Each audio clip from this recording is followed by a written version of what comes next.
we have today the honor of having Reverend Tetsuo Unno, who's a revered figure in American Shin or Pure Land Buddhism.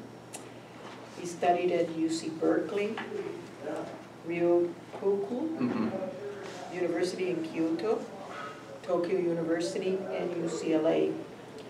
He has served as minister at Buddhist Churches of America, Seattle, and has taught religious studies at Cal State University Northridge and Long Beach, and he's currently affiliated with the Pasadena Buddhist Temple. So without further ado, Reverend Unno. Okay, well, I'm glad all of you could make it. Did you have an easy time finding the room? You had an easy time? Although you're not from here. I kind of helped organize her. Oh, yeah. You don't count. Finding them familiar with? He's from Pitzer College. Oh, Pitzer College. But she had a difficult I had an impossible time. Otherwise, I spent the whole morning being lost and lost. Otherwise, so you're not alone. Extremely difficult. Yeah. It's not you. My daughter drove me. Otherwise, I'll find it, but with more, shall I say, difficulty. Okay. Stop anytime you want to ask questions. I made a lot of notes. And by the way, the notes, the reason for the length of the notes, I quote, about 4 haiku poets and so forth. The reason I quote so many poems is because when you read one, you can't get a sense of it. Like Shakespeare, if you read one play, maybe you can't quite understand the totality of what it's trying to do. You read 5, you get a better. That's the reason, all right? You get a sense of what they're saying. And so, but during the discussion, I'm going to only talk about 10, 15 minutes. I made the notes, so you know. I think I'll just talk very briefly. But what I meant to say was ask questions anytime, okay? Basically within the areas that I know something about a little bit, but feel free to ask. Okay? My background is what they call Shin Buddhism, and it's the largest sect in Japan. The other great sect is Zen Buddhism. In America, Zen is the most famous. I'm still astonished how rapidly it spread in the West. It was introduced only about, say, 7 years ago, but it's everywhere. It is everywhere. No one comments on it. It's a tremendous spread in a short time. Well, I'm being recorded, so I don't think I should mention this. But oh, I'll say this. I go in the grocery store, it says Zen chips. Yeah. I go drive along Beverly Hills Boulevard, or rather, Wilshire Boulevard, Zen tanning. And I'll put it this way, marital aids, Zen marital aids. Meaning it's penetrated every single structure. And I always tell people, I may be wrong. If I went to Butte, Montana, there'll be a book on Zen. You get it? Yeah. Prison is a book on Zen. It's a tremendous spread. Shin Buddhism is not well known at all. Mainly, it started out taking care of the ethnic Japanese. Now they're trying to break out of that. And the other difficulty, I shouldn't go along this line, I'll just stop. Shin Buddhism is that Zen is radically different from Christianity. Zen has a superficial familiarity. The conclusion is they stress faith, but their faith is quite different. I won't explain that because then it becomes Shin Buddhism, okay? So that's my background. And today, I think the general theme, as I understood it, was how religions could contribute, in my way of phrasing things, how religion, Buddhism, can contribute to the problem, the great problem ecology. Let me say some things I haven't written on the notes. You all know the great historian Arnold Toynbee. Arguably the greatest historian. He wrote 10 volumes, I think, study of history, a study of history. And the professional scholars, they all criticize him. Yeah, I understand that. When you write 10 volumes. He, I think, analyzed 19 major civilizations and 5 minor ones. Of course, a specialist can come in and attack you in his specialty. You get my point? Mm. But overall, there's no one like Arno Toynbee. But anyway, he said in about 1950, I didn't have time to check my facts, but basically about 1950s, he said, and I quote him because he's neutral. He has no axe to grind, no theology behind him, no particular philosophy. But Arno Toynbee said, basically, as far as he's concerned, as a historian, civilization is finished. I listened to him, he has no axe to grind. What he's saying is, objectively, as I see it, civilization is finished. The way he said it was, they'll have to start all over from Africa. That's the way he said it. I kind of exaggerated. Okay? And the reason he said that was basically, I think, I didn't check my notes, but basically he was saying that in the 50s because of the nuclear threat. At that time, there was something like, America has something like close to 15, 20,000 nuclear warheads, and Russia the same. And the logicians say this, the more the nuclear bombs spread, now it's lessened by the way, America has about something like 4,000, 5,000, and so forth. The more the countries that have the nuclear bomb spreads, and the longer the time passes, the conclusion is someone will use it for sure. Does that make sense to you? Like at fraternity, let's say one man has a handgun, the second man has a handgun, third man has a handgun. And as it spreads, as time passes, in an argument, somebody's going to use the handgun. That is why, he didn't say this, I'm adding my own note, that is why he said, as far as he's concerned, civilization is finished. Then he said, however, there's one hope. I'm exaggerating slightly, but that's what he's saying. There's one hope. If all the religions in the world gets together and work harmoniously together, then there's hope. In that context, in this context, I quoted Toynbee for that reason. And the religions he named are Christianity, Buddhism, Islam, and I don't know, I should say, I don't know why, Hinduism. I would just stop at Islam. But if I say that, you exclude Hinduism, so I take that back. I wasn't too aware of that at that time, okay? And so, he's talking about the nuclear bomb, but I think it also means ecology also, okay?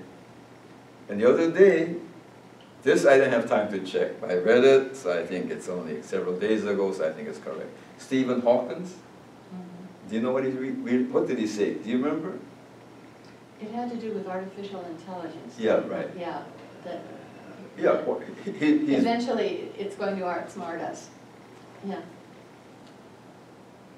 He's very clear. Mm-hmm. He says artificial intelligence, and basically he means robots. And implants.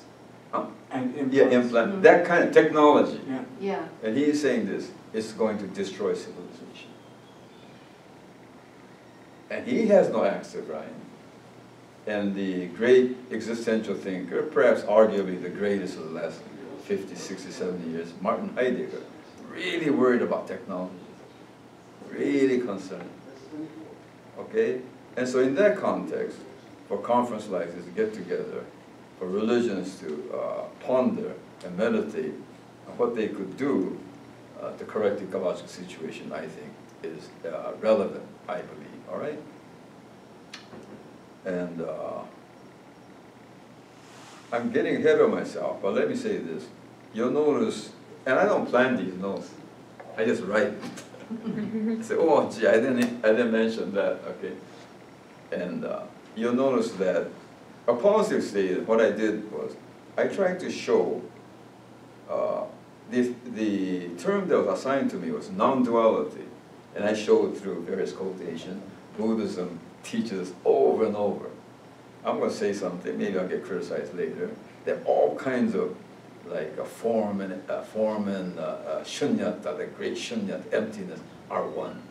And they, over and over, defiled man and the Buddha are one. They go over and over. They're saying the same thing. The relative and the absolute are one. That's what they're saying. Nondual, okay? And however, that's just a thought. That's just a thought.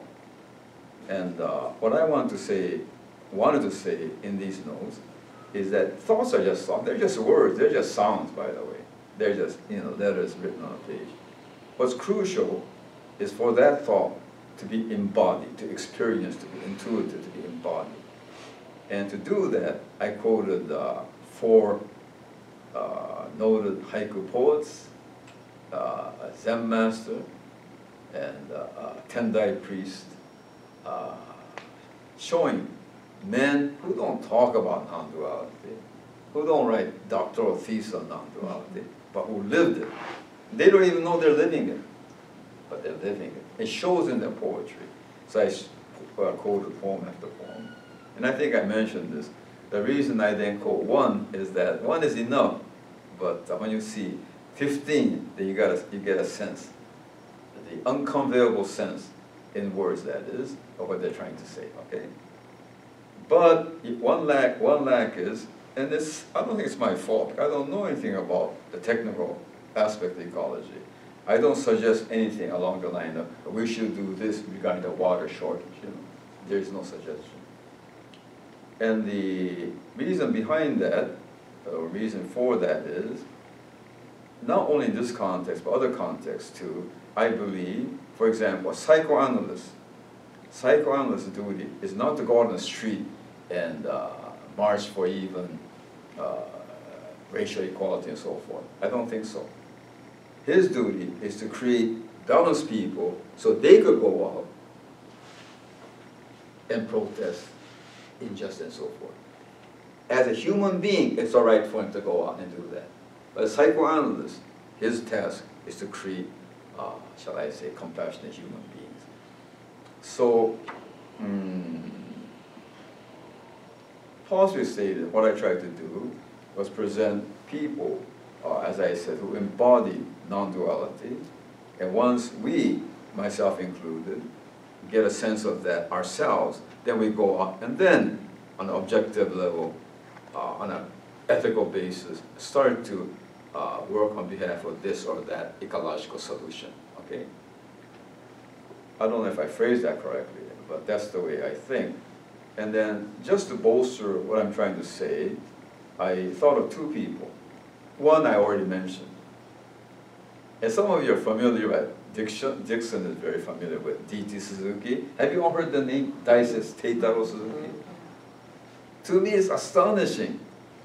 This is exaggerately stated, but you could almost say he single-handedly spread Zen. I'll tell you why. It wasn't just his writings. Wherever he goes, everybody is just bowled over, not by his writings. He's so utterly himself, you know what I mean? The closest I could think is Dalai Lama. People are not impressed because they don't hear his scholarly side. He's a great scholar, by the way. But wherever he appears, here he's quite ordinary. He came to UCLA once, and this is my limited experience. So I went, Some of us were asked to lecture, and then we get to meet him. So I said, okay, and I went in. There's 6,000 students in the Poly Pavilion. And one person asked a question that often arises. Your Holiness, why is it in Buddhism, why is there a vow where the Buddha vows to turn women into men? Isn't that sexist? This is a hard question to answer. I could answer it here, but it takes too long. But it's a fair question, is what I want to say. So I thought, I wonder how the Dalai Lama is going to handle this one. He said this. And he's correct. He said, in those times, women had no rights at all. I think you all know this. America is a country, a great country. It's America, because of the Constitution, is a great country. There's no doubt about it. The Constitution is almost a religious document, I think. But in the old times in India, for example, women had no rights at all. No rights at all. Zero. So, Amida Buddha, let's say, the Buddha most known for his compassion said, don't worry women, I'll change you into men, okay? Up to there is all right, but still everybody. Then he said, but now things have changed. And now the Buddha must change maybe his vow, perhaps his vow.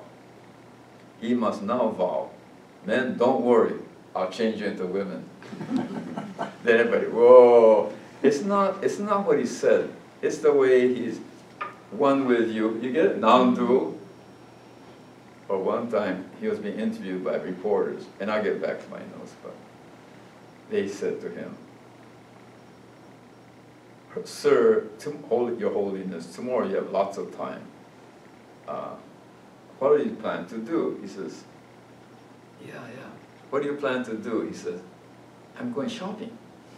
Then they all laughed. And then he said, you should try it. Shopping's fun. He had that quality. D. Suzuki, he's not as humorous, but had that quality. So beatniks like Jack Kerouac, Allen Ginsberg, these people are a little bit different. They don't approach things equally the same as other people, but with D. Suzuki, very impressed. You know, that kind. What I meant by that was D. Suzuki had no organization backing him, no committee, no 10-year plan, no 5-year plan, and yet, okay? So that's how important,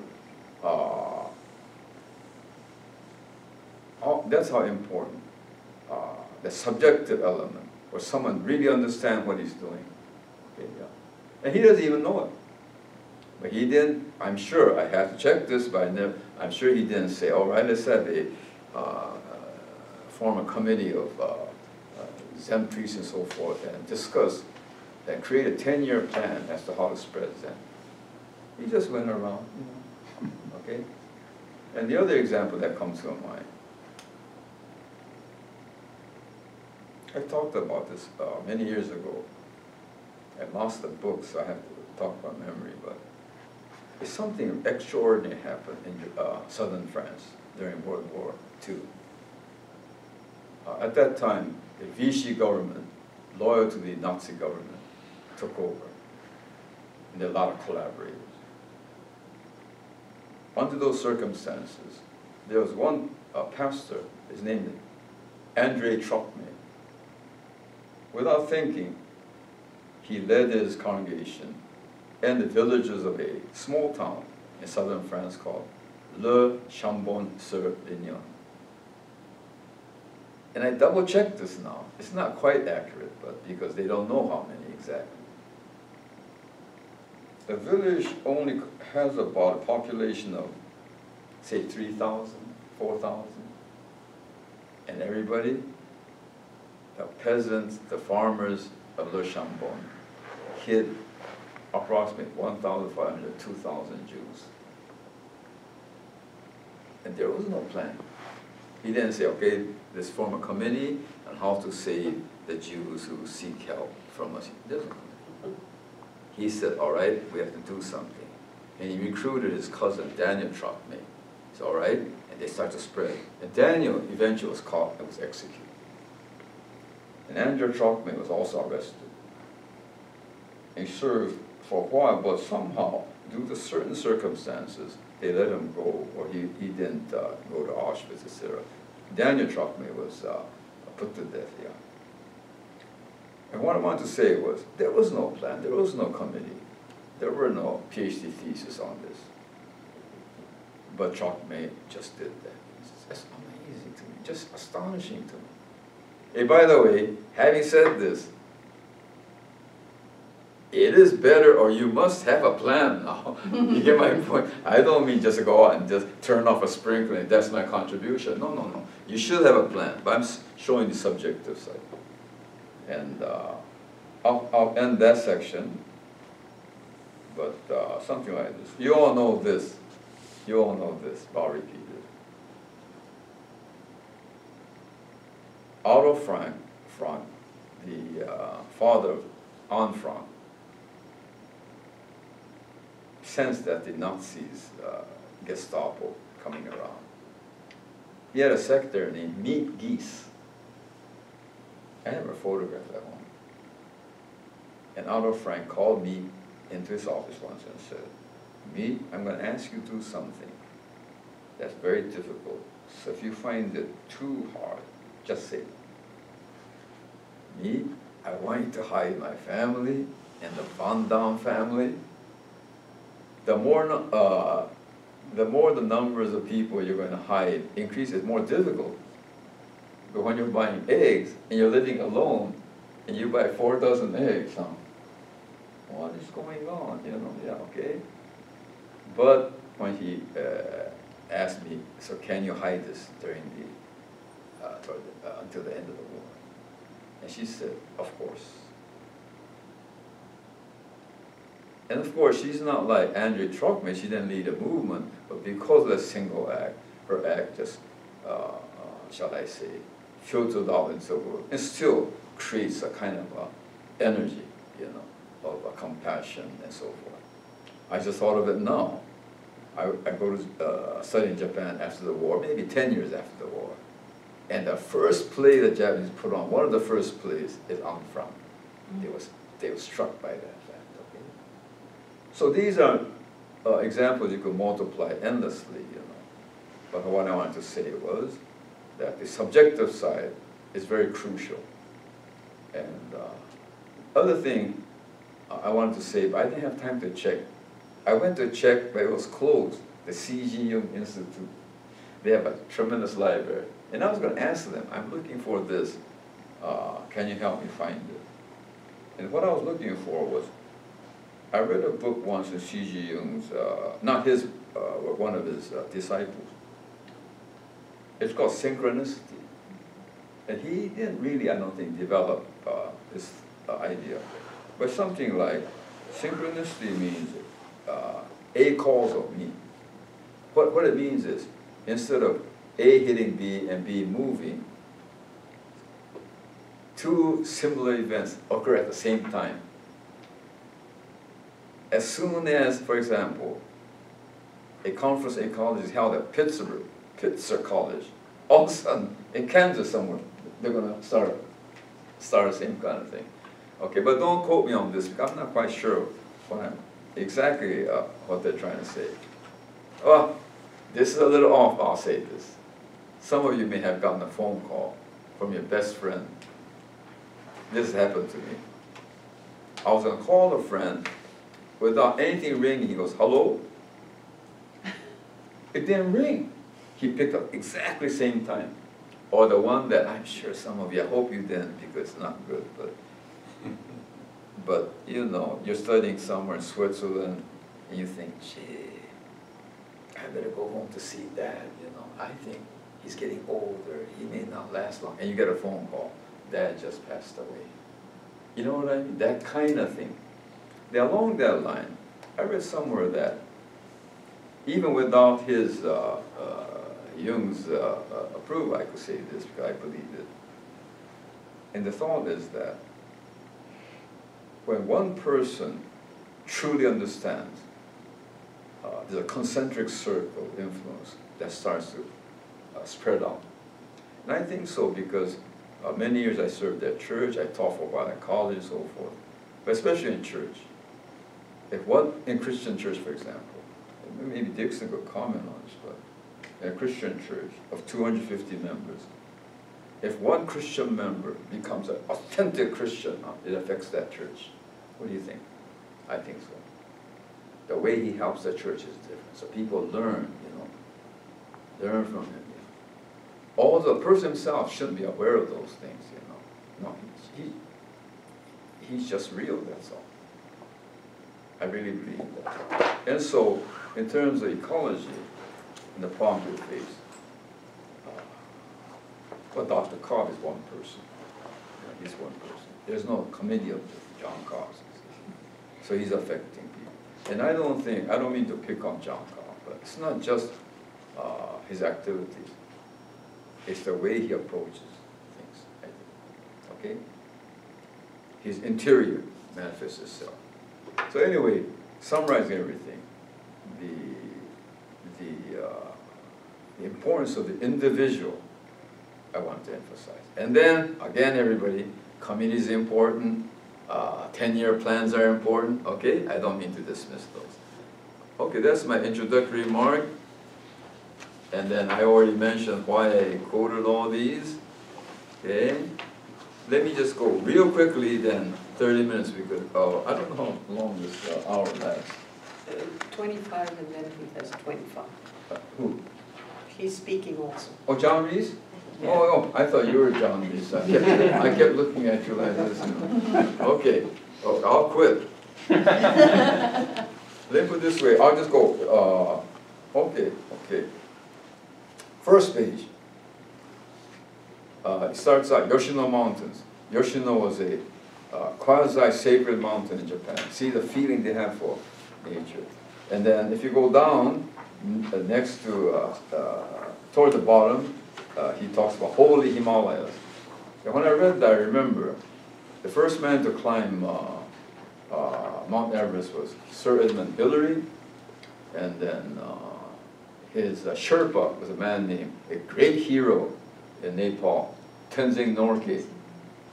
And by the way, we say Himalayas, or Everest, but the Tibetan call Mount Everest, Chomolungma, other goddess of the earth world. And so when Sir Edmund Hillary reached the top, to his great credit, I think he spiked the summit of Everest, said something like, I don't know exactly, it's kind of unfair to him, so I won't say it the way he said it, I think, but knock that blank off. Meaning, knock that SOB on, that kind of thing. And then Tenzing Norgay is bowing, to various directions. So the attitude toward nature is different. You get it? So, not only college, but the Western world has to learn from not only Buddhist, but Asian Buddhist affinity to nature. And then all these poems are short, Okay, all right, no time, so turn the page. Okay, okay.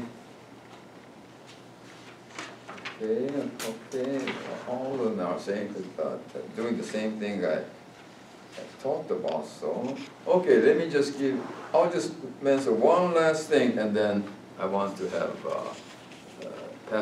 give John enough time to comment.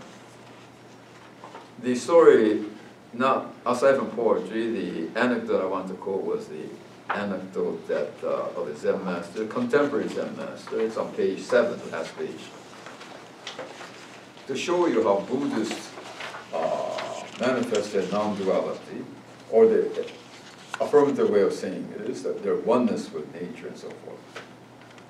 Morinaga Soko, the way Japanese say it, I think here I wrote Soko Morinaga. Japanese like to say Morinaga Soko, Zen master.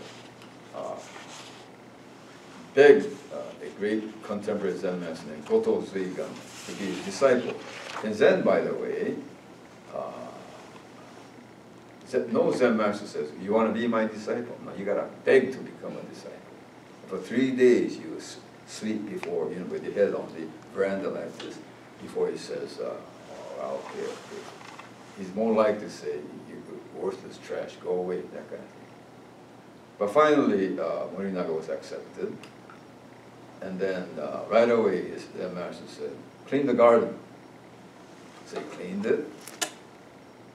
And by the way, in Zen, the way you clean, they watch.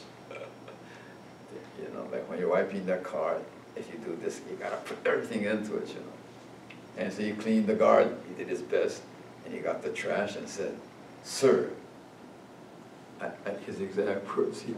I'm quoting him. So, should I throw this trash away? The master says, he roars back. There is no such thing as trash. There it is. The way Japanese said, everything has its own life. Everything is a living entity. You know. Maybe American Indians come close to this. Everything has a life. There is no such thing as trash. Come here. Then he separates the leaves, the pebbles, the mud, you know, awesome. And with the leaves, he said, come here. And he used the leaves. This is to, as firewood. Pebbles, he puts where there are some holes, I guess. I didn't quite understand. Rain gutter, he wants to run well, he fills it up. With the mud, there's bumps in the ground, he puts it in, you see. That's the first lesson. Great lesson, great lesson. Great lesson in a sense of symbolic as to how Buddhists regard. Ideally, not all Buddhists, not myself even, but ideally how Buddhists approach nature, all right? Okay, and then I'll just mention the other person, Yusai Sakai, Sakai Yusai, Tendai priest. He completed this Kaiho-gyo, going around the mountain practice. You won't believe it. People have died doing this. It takes 1,000 days. And I could mention it because no space. But after the 700th day, you're put into a room. You're told to conduct very complex rituals, you know, for 9 days. And it's tested by doctors. No sleep, no food, and here it is, no water. And when Zen monks say, Master, I completed it, why didn't you say 10 days? The answer is, if we lengthen 10 days, you die for sure. Why not 8 days? If 8 days is no good, you'll live for sure. They want you to come to the very edge of it, okay? But that's neither here nor there. I just want to say this man completed that practice. Since 1945, maybe 12 persons, 12 monks completed it. But he went through it twice. And then, because he did that, I thought his words were, shall I say, worthy of quoting. And what he says is that, I'll just read his last line and quote, there is no such thing as a human being living a complete isolated life. All beings are gifted with a life amidst and alongside a multitude of other lives, all right? With that kind of attitude, I hope myself too, I should become more active, outwardly too. I just want to emphasize the subjective, existential, experiential importance of those who are attempting from now on to correct the ecological situation.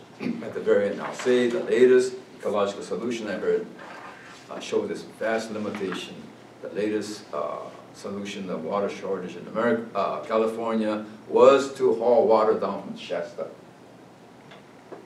The people in Shasta, of course, are saying, what are you doing? So that kind of solution, it seems like a solution. It's not going to last, okay? Well, anyway, I overstepped my limited time, so I apologize for that. I didn't give you time. Maybe later it's time for questions? Yes, okay. Yes, thank you Thank so you very much.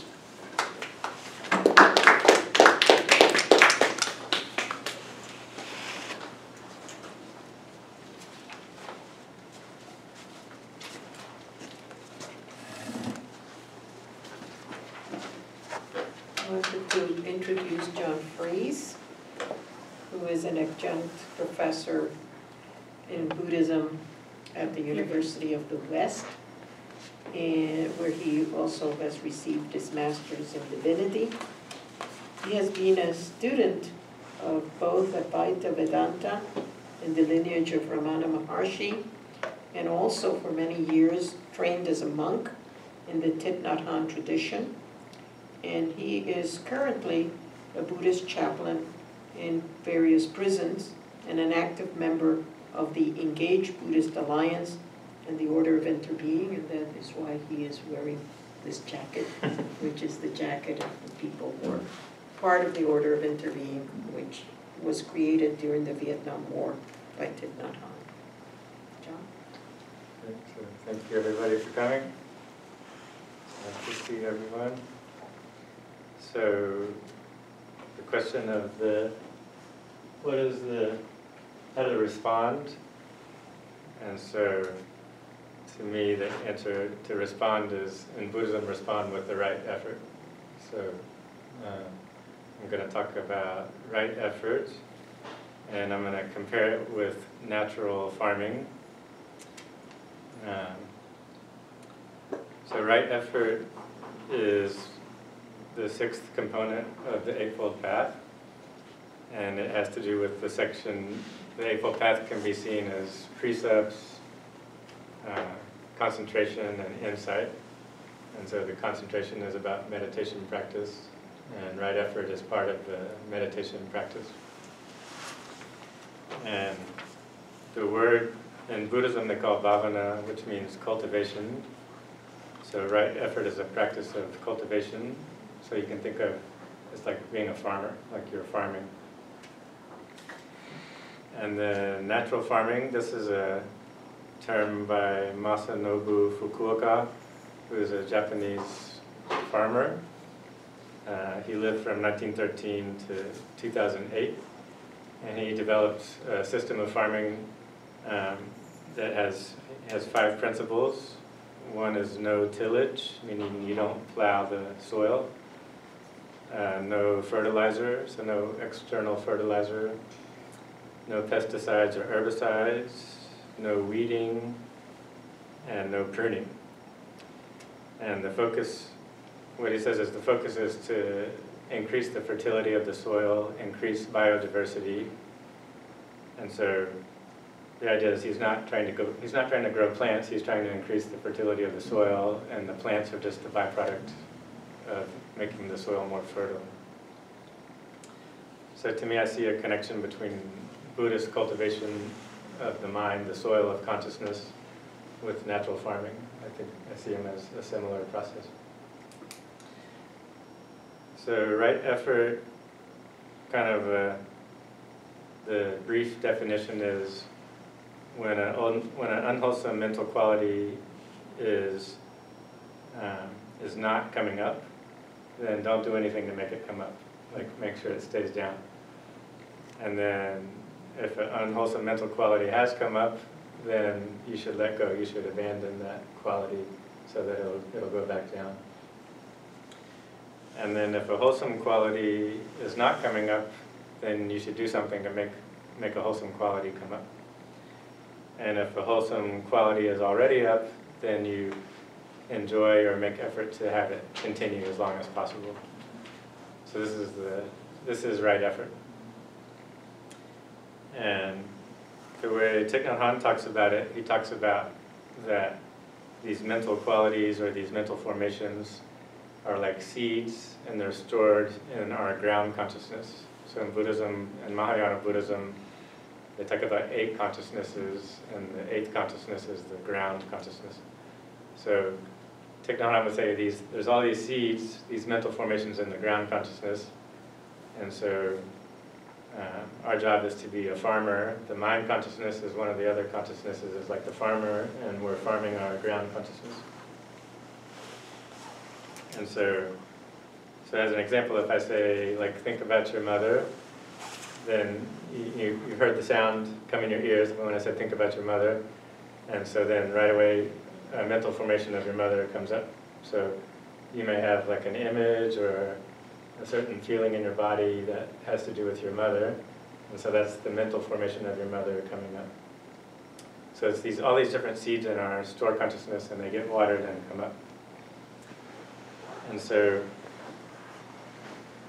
the idea then is if an unwholesome formation comes up, like craving or aversion, then we are aware of it, we embrace it with mindfulness, and the energy of mindfulness has the ability to calm the mental formation down and to let it go back down. So for some reason there's a miraculous energy of mindfulness that if it's something unwholesome, the energy of mindfulness will calm it down and let it go back down. And if it's something wholesome, the energy of mindfulness will support it and make it grow bigger. So it just happens miraculously that mindfulness works to our benefit. It's wholesome. There's just something inherently wholesome about it. So when I think of unwholesome, then I think of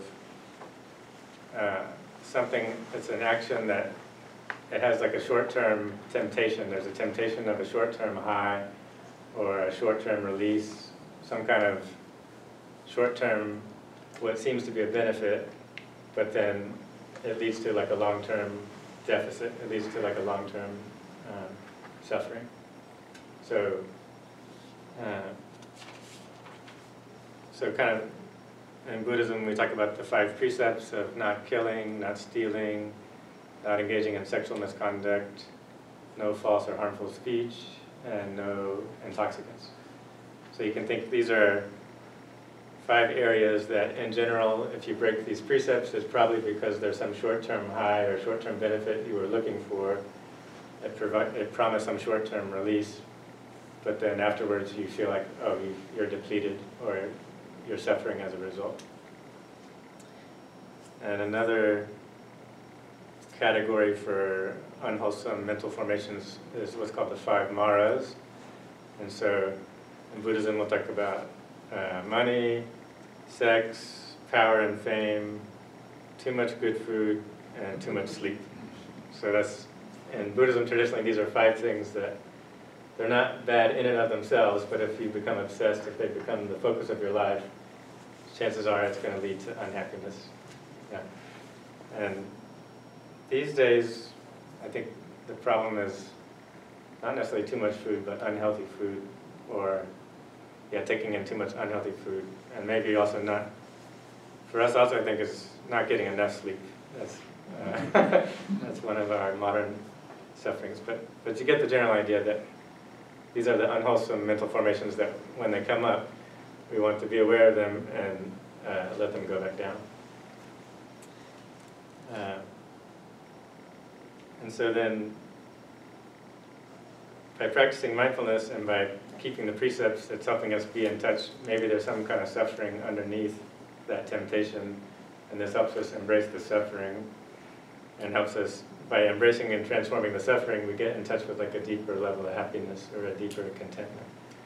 So Thich Nhat Hanh would say that the unwholesome formations are like compost, and we're like a gardener, and we transform them into positive, like flowers and fruits and things that are nutritious. So this practice of right effort then is learning how to embrace and transform suffering, and then to nourish the positive, wholesome qualities like understanding, compassion, sympathetic joy, things like that.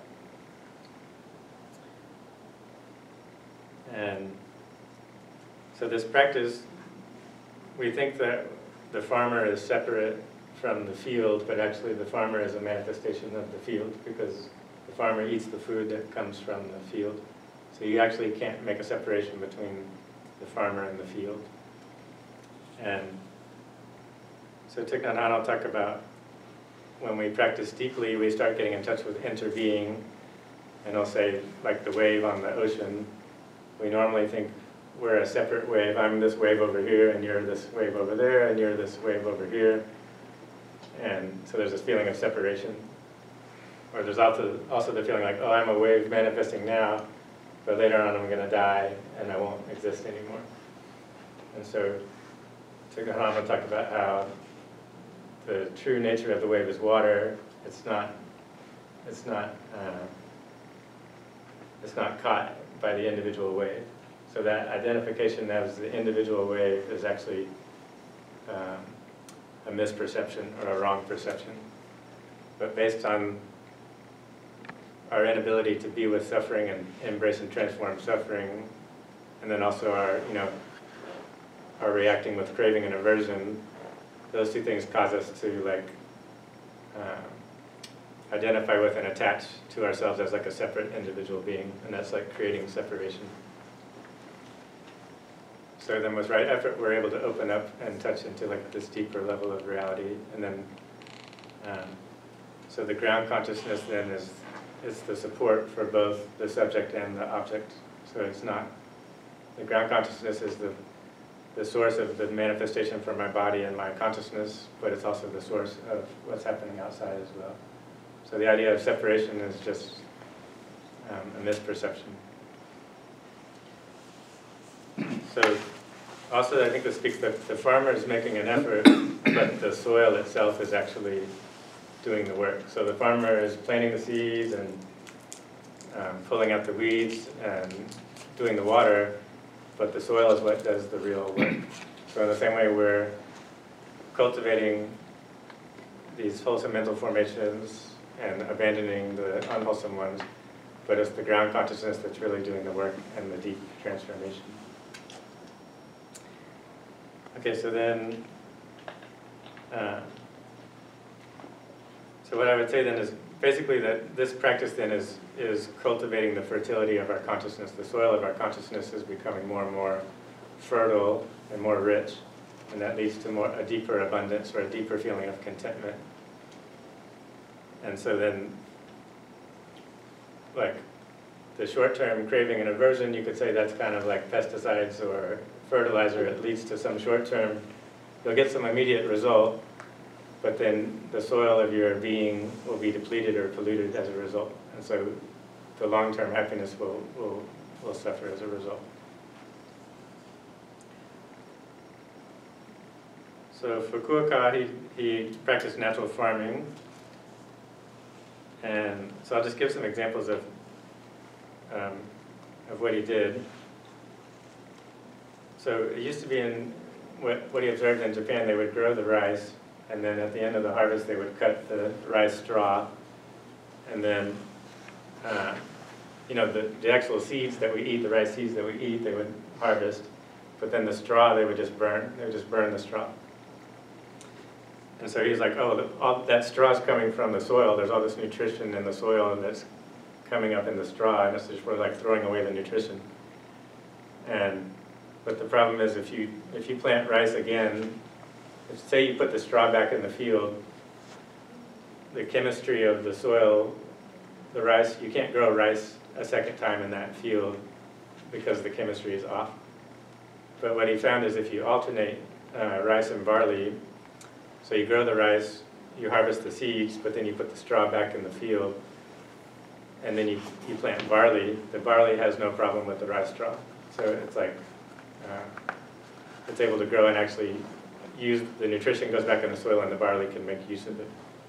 So I found that you can just alternate the rice straw and the barley straw, and it gets along no problem there. So all that nutrition is staying back in the soil. So as a result, he needs to use much less. Before, like the organic method of a lot of cow dung or animal dung in the field, he's like, you don't need that much manure anymore. He's like, if every season the ducks come and the ducks hang out in the field and they poop a little bit in the field and that's enough for the whole field. So it's actually, he's creating an ecosystem. And so he doesn't need chemical fertilizers and he doesn't need even the older system of manure. He just is creating this ecosystem and the ducks come. And then, traditionally they plant the seeds and then they flood the field with a lot of water. So it's a waste of water. There's all this water in the field, and the water is there to keep the weeds from coming up and taking over and keeping the rice from growing. So then he developed this technique where he would plant the rice, and then at the right time he would plant clover seeds. So this clover would grow up, and the clover didn't mess with the rice seeds. The rice seeds were okay, but the clover seeds would keep the other weeds from coming out. So that protected the seeds, and then that way he didn't have to flood the field with the water. So then a lot of water is saved, and also the rice plants, before when they flood the field, the rice plants would get its moisture from the flooded field. So when the water wasn't in the field, the rice, to get the water, it had to put its roots down a lot deeper into the soil. So it actually made the rice plant stronger because it had deeper roots in the soil. So it was more resistant to pests, and it was more resistant to inclement weather, and also it got more nutrition. So it was this really positive result. And so I think a similar kind of thing, like if we keep the precepts. Okay, so no, I follow Thich Nhat Hanh's rule, so there's no intoxicants, right? So if I'm stressed out at the end of a bad day, I can't go have a beer to help me relax. So I'm in a situation where I got to deal with this, so it makes me go deeper. I have to do meditation, or I have to do yoga, or I have to go for a walk, and it makes me like take deeper root within myself. So I think it's the same thing that with the modern agriculture, we've become dependent on all these external inputs, and so the fertility of the soil gets depleted. In some situations, it's even the soil has become barren, and it's just a container to hold the plant, and then all of the nutrition has to come from external fertilizers, because the pesticides have killed all of the microorganisms that would absorb nutrition, and it's just becoming like a barren, depleted space. So I think what Fukuoka is finding out is by not depending on those external things, it's making the internal depth that has to be greater. It's like, yeah, it's like forcing the reconnection to this deeper source of nourishment or fertility. So just the idea of fertilizer, in a sense, is kind of crazy, because it's like the soil will naturally become more fertile if you're in good harmony with it. That's just naturally what happens. It's a system designed to become more and more fertile, to become a more, we call it a climax ecosystem that is increasing in biodiversity, increasing in fertility. So that's where the real fertility comes from. So the idea of something external that's fertilizer doesn't make sense.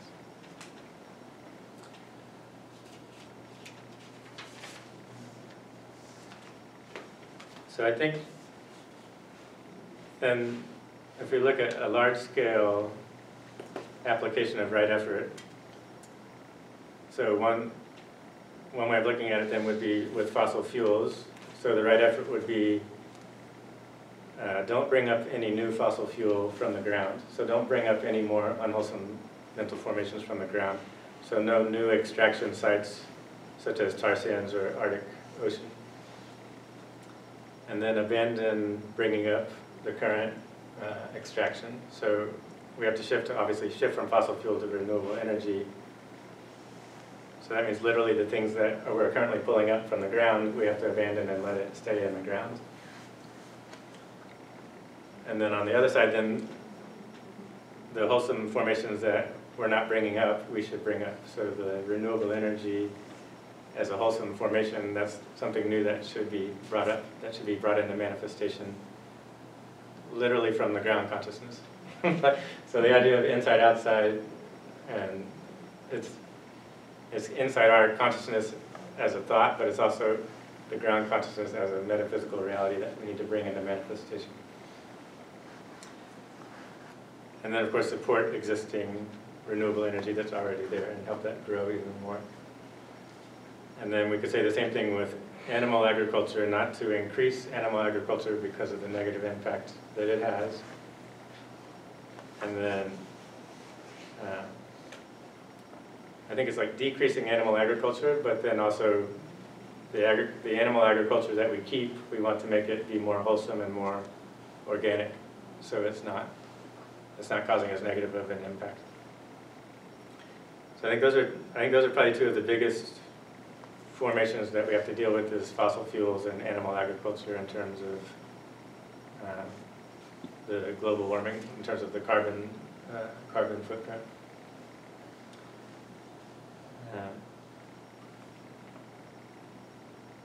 And so I think what's interesting though is that the effort to create or keep fossil fuel going is, if we look at it now, it's got to be motivated on craving and aversion, because we know it's a negative impact on the planet. So to keep doing it is knowingly to be causing destruction. So it's got to be based on like a craving and an aversion to keep it going. So then the internal effort being made is not right effort. It's like I'm acting on, if I'm a person who runs an oil company, that internal motivation for me to do it is an unwholesome formation. So I'm making the effort that's not right effort. And then on the external level, then it's it's creating the carbon in the atmosphere. So I think the internal and the external we can't separate. And so I think that's, yeah, Naomi Klein talks about a just transition. So we talk about a transition from fossil fuel to renewable energy. So one argument is obviously that the climate for the climate, but if we look at income inequality, fossil fuel has like a high concentration of wealth in a few hands. So that's also contributing to a lot of income inequality as well. So the idea is that we shouldn't just transition to renewable energy in such a way that we create this concentrated power of renewable energy where just a few companies have all of the power, and then the income inequality is still bad. So we have to say then that the right effort to make the transition has to be based on this idea of interbeing and cooperation instead of the craving and aversion. So an example then would be in Germany they have local cities or local villages have their own power cooperative where they put the solar panels on the roof. On all of the houses they put solar panels on the roof, and then the community, through their tax money, they own that power co-op, and the city is what's redistributing the power. So it's literally taking the power back, both the literal power that I plug my wall, my whatever into, and then the actual political and financial power as well. So we're talking then a just transition that works on both levels. So just to summarize, Naomi Klein, she talks about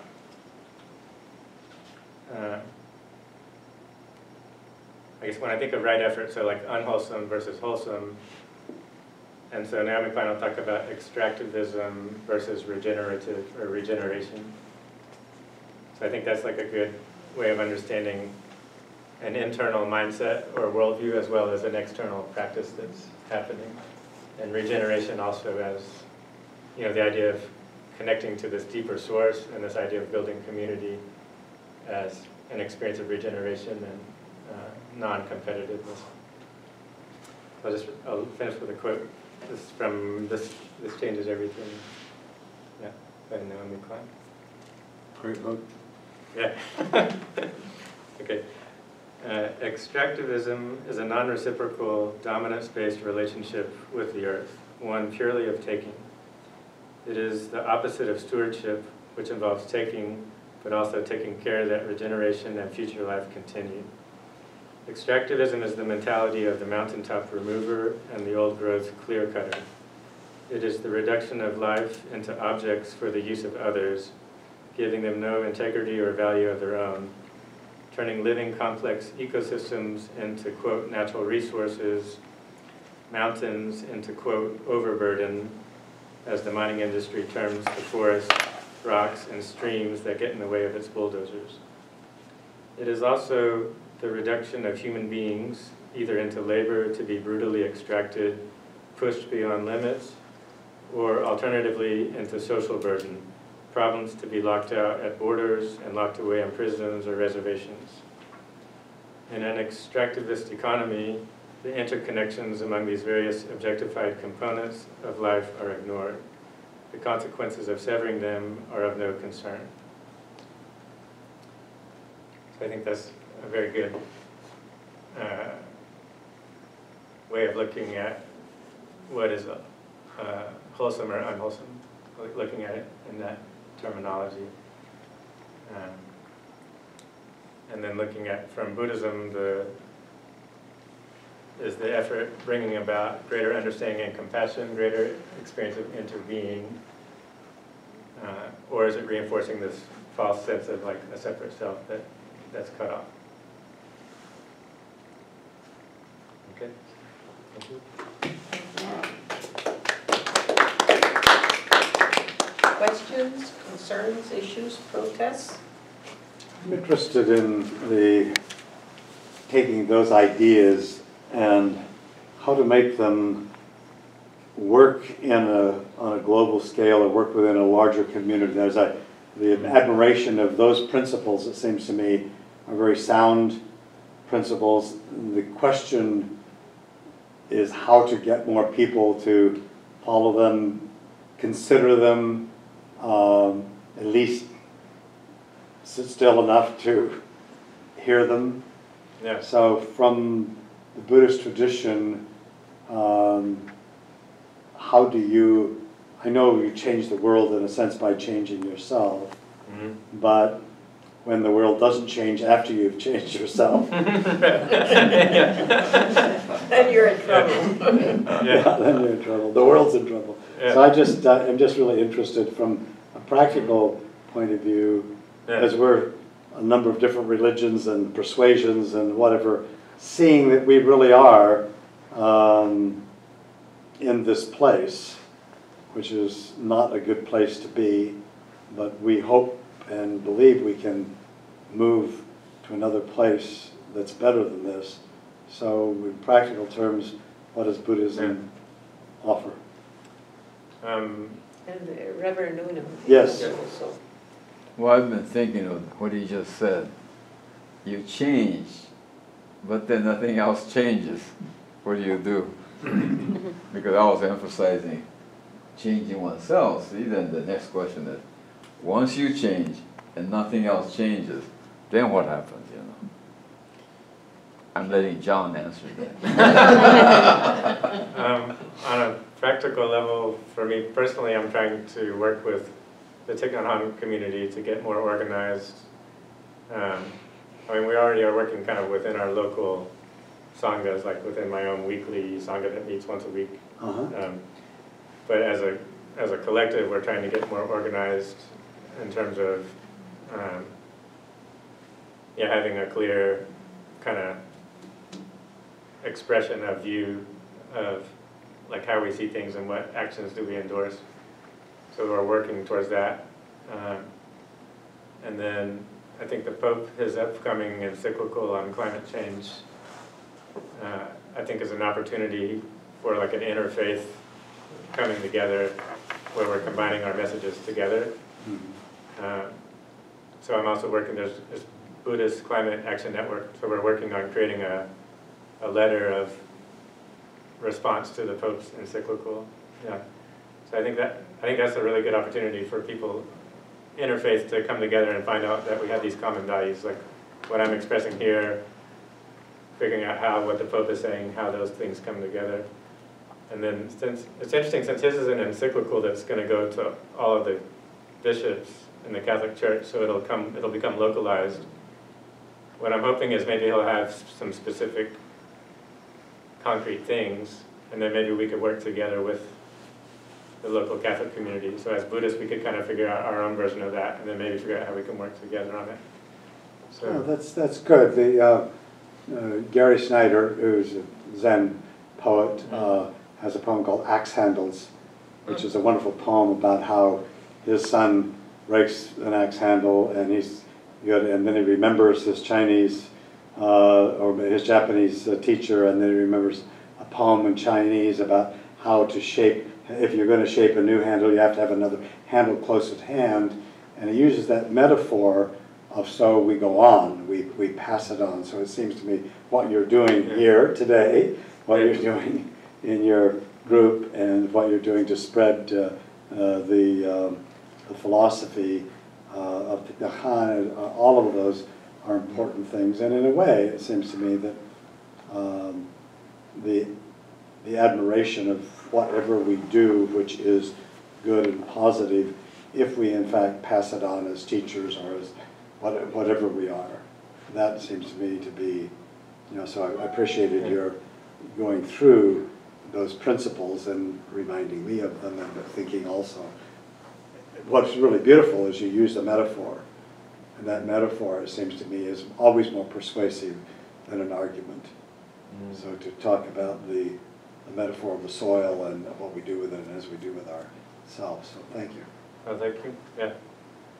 And another thing that we're looking at is how can we, as the Thich Nhat Hanh community, collaborate with existing environmental groups and movements to where we can support each other. So like say, we're coining the term compassionate direct action, so is there a way that we can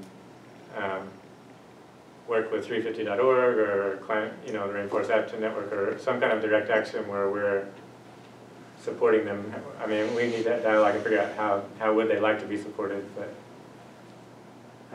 the idea of kind of putting this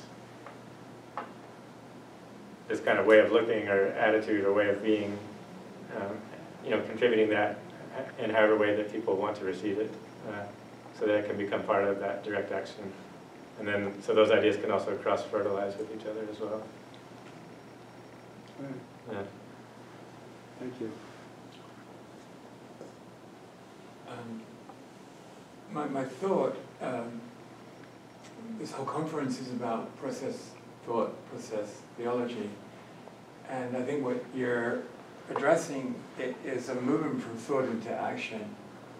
That all we know are actions rooted in our experience of cause and effect, push and pull.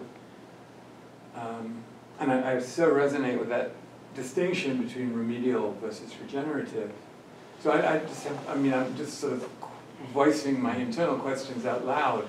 How do we really translate that transition? We're talking about an order of transitional thought that's so huge we can't conceive of it yet. Like Einstein's famous comment that we're not going to fix the problems with the thinking patterns that created them. We have to.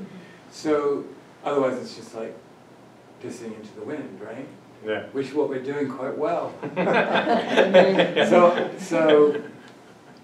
So it's just a question. I mean, yeah. We're all asking it. Yeah. I think one thing is like, okay, the world is infinite, it's impermanent, it's going to keep going. So on one level, there's no problem. Like, there is no problem.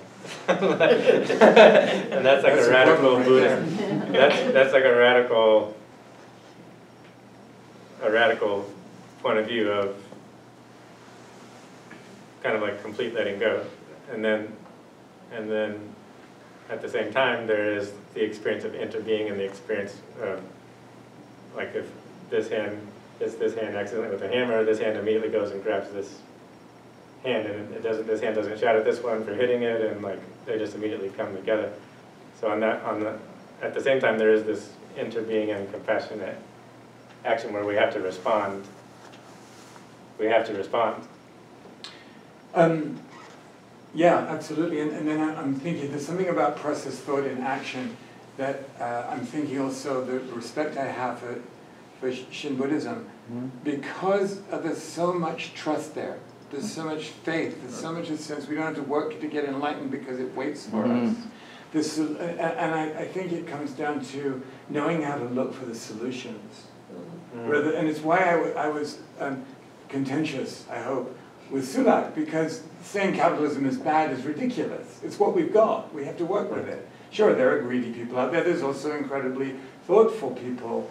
How can we begin to collaborate with a dialogue that creates kind of vigilance of thinking and being that we can say is process action? I'm just questioning this. Yeah. Basically, Buddhism, may have a weakness, I don't know, I'll just say it. Buddhism tends to always place tremendous emphasis on individual enlightenment. Yeah. In other words, you know what I mean? Unno, you have to become deeper. And after that, they're going to bet that you're going to act correctly. And then the other thing I have to put out here is that, I hate to say this, but Buddhism is kind of late regarding what to do. They put great emphasis on individual enlightenment. Great Zen masters. Some of these Zen masters are really enlightened, if you want to put it that way.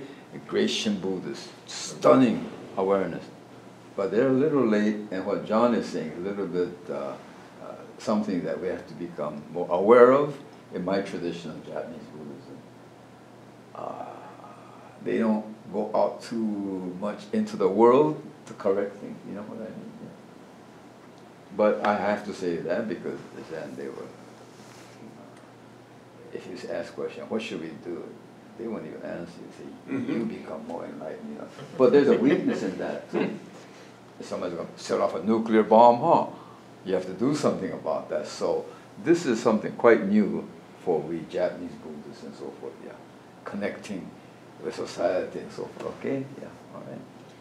Well, I think it's what John was saying. On the one hand, as Buddhists, we understand that worlds come about, they flourish for a time, and then they die. You hold that. On the other hand, you have to hold the whole notion of interbeing and the need at least to neutralize suffering and so forth and act on the world. And I think that's also a challenge for Buddhists, and mechanical notions of karma that gets also embedded in some of the problems. I want to address something, and I have not read this particular book, Naomi Klein's book, but it's something that somehow it sort of bothers me, and I get clobbered by ecologists all the time, and we're ecologically oriented people. And this has to do with notions of extractive stuff. We don't think about all the beings that we are killing in the process of these extractive processes and so forth. But there's another aspect of this. We know, for example, that we have planted grass, turf everywhere, and that there's a water shortage and we need to attend to this. And so people come in and take this grass out and everything like that, all the while maintaining, their pools, their showers, and so forth. In the meantime, killing all sorts of beings, ants and everything like that, that have created their colonies in these places. And as Buddhism has become more secularized, some of the rituals that were there in order, and still are in indigenous traditions, to try to connect with these beings, seen and unseen, are really not even there. And I have a lot of problems, with people who are very sympathetic to Buddhism, Buddhists and others, who, for example, in my own community where I live, I have like a little drip system that gives drops of water to some plants that are still there living, and some of the beings that live over there, and they want to cut those little drops of water. And at the same time, they have pools and showers and all this kind of thing. And I'm just wondering, have we lost the notion that there are beings seen and unseen that are being affected by some of these so-called ecologically oriented practices that are not being well thought of? So now we're just wanting to preserve whatever water we have for human consumption.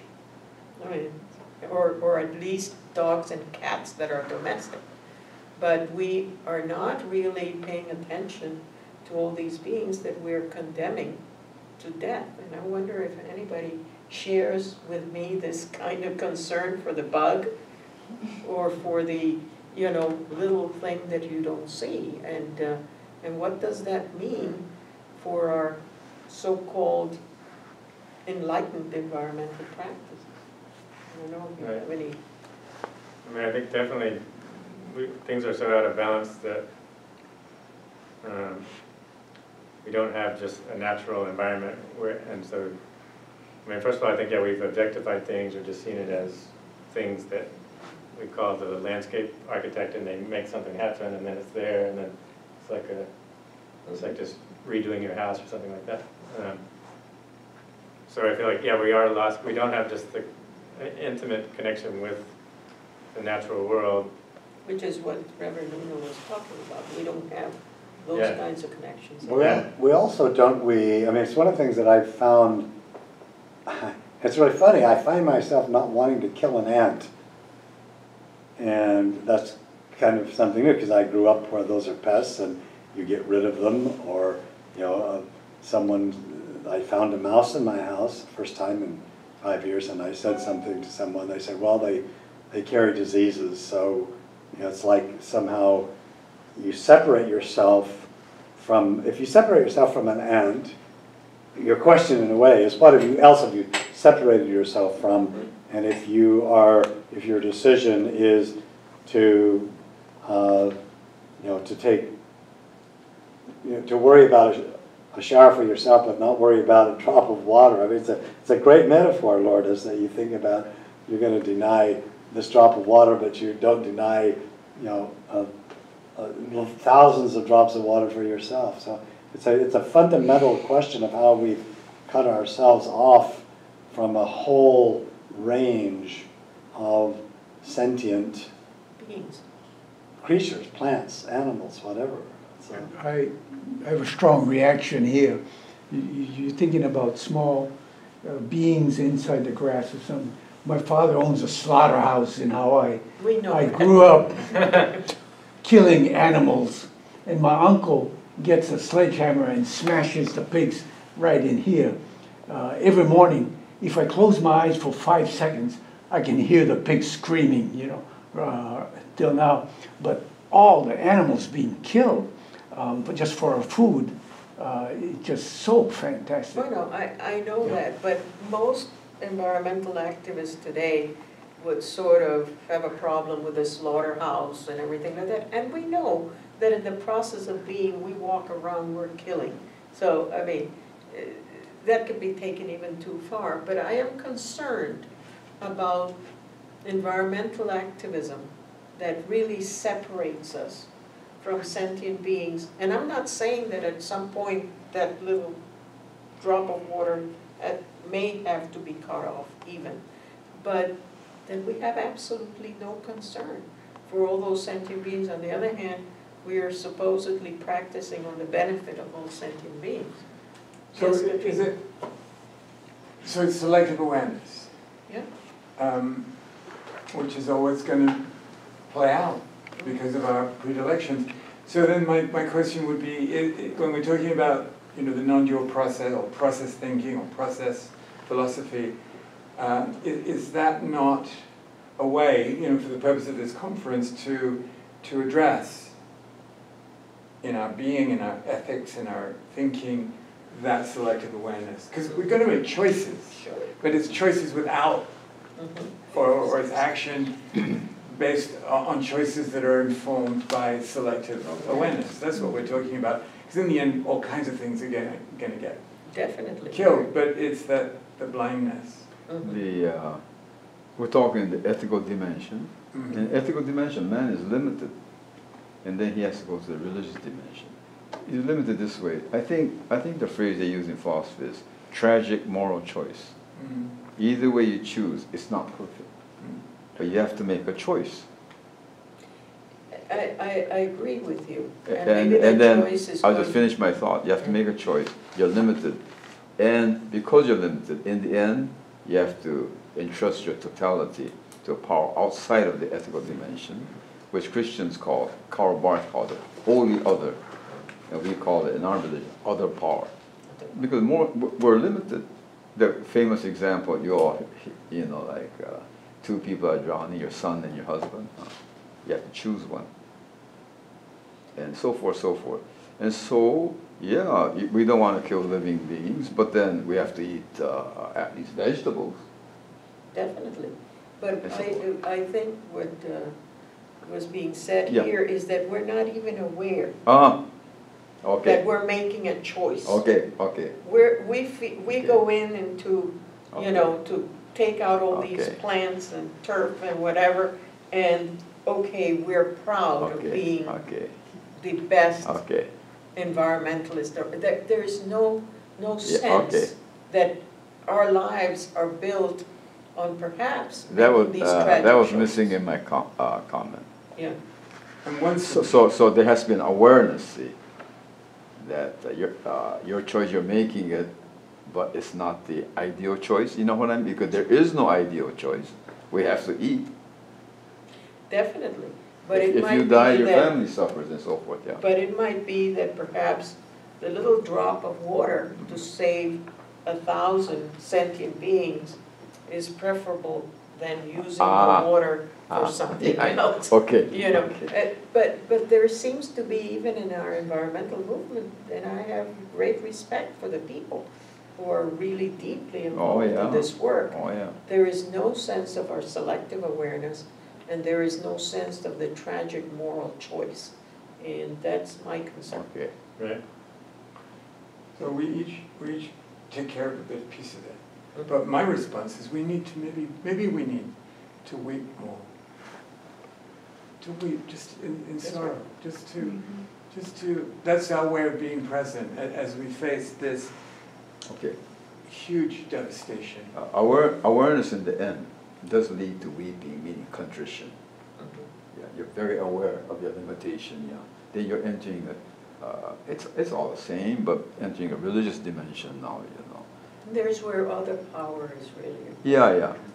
And I think in many ways, our Buddhist traditions have been very focused on self-power, you know, rather than in other power. Yeah, yeah. Well, Pure Land is other power. And by the way, in the end, I have to say, Zen is self-power, other power. But in the end, it's the same.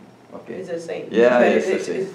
It's just again disguised. The more narrow the priest, they'll say it's different. You gotta be joking. They're both expounded by the Buddha, you know. Yes, it's the same, but they start out a little different. Yeah. So the great Zen master will say Pure Land Buddhism is exactly same as Zen. Okay, I take that religion. Yeah. So weeping is contrition. Contrition is a deep religious act. From Zen standpoint, it's a negation of one's ego, admitting one's, shall I say, you know, powerlessness. It's like resensitizing ourselves. That's right. Yeah, yeah. Yeah. I think it's like resensitizing, but also being aware that things have become so out of balance that we're growing grass in the desert. So I mean, it's like on one level we've gotten away with it, but now we're like, okay, we can't. So we have to resensitize ourselves, but also be aware there's big shifting that has to happen, but hopefully we can keep the way that the shifting happens is done in a way that's bringing us back to ourselves and back to that, restoring the sensitivity and the community. But I resonate with what you're saying. I think we don't weep enough. Yeah. I don't know if in this entire conference there's been talk about weeping. And the word John uses connected, resensitizing, weeping. These are along the same area, you know. In my tradition, we have the weeping God, the God who looks at the world and looks at the condition and weeps. And the prophet looks up and says, "My God, you're weeping. Why can you weep? Why are you weeping? You have all of this power." And God responds, "Because of the suffering of my children." So it seems to me that whether you accept that or as a metaphor or whatever, that whatever concept you have of some kind of sentient divine being must be weeping. And I think you're right, Lourdes. I think that there needs to be more awareness of it is the weeping for a breaking heart. And the idea, again, in Jewish tradition, you have this idea that God's heart breaks, and God, in fact, is saying, "Comfort me, O my people," rather than we're saying to God, comfort us. That we can comfort God by being more responsible, more aware, more active in changing that world so that their hearts don't break, either God's or ours or the creatures which have hearts, or even maybe not a heart, but something that is possible, capable of breaking. And the weeping God or the weeping Bodhisattva, that's what I understand by process theology, that it's a relationship. It's not a top-down relationship to an absolute possibility of enlightenment, or there is no enlightenment, right? It's word. So it's a relationship. A process. And that idea, it seems to me, is very different from the idea that is prevalent within Christianity, which is, or a certain segment of Christianity, which God will come down and make it all okay. Don't worry about it because money is coming, Jesus is coming, and all of this stuff will be cleared away. The idea of a weeping God is that God cannot, the tears can't simply wiped away because we've said some magic words or we've done a few things or we've danced a dance or something. It has to be something that heals the broken heart. And I think that's what this conference is about, is how healing what's broken. We are all part of that repairing work that has to be done in every tradition and in every segment of our Regeneration. Yeah.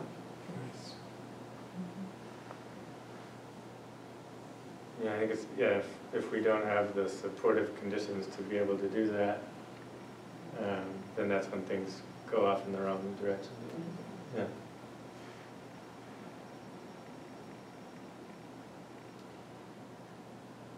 Thank you so very, very much. Thank you.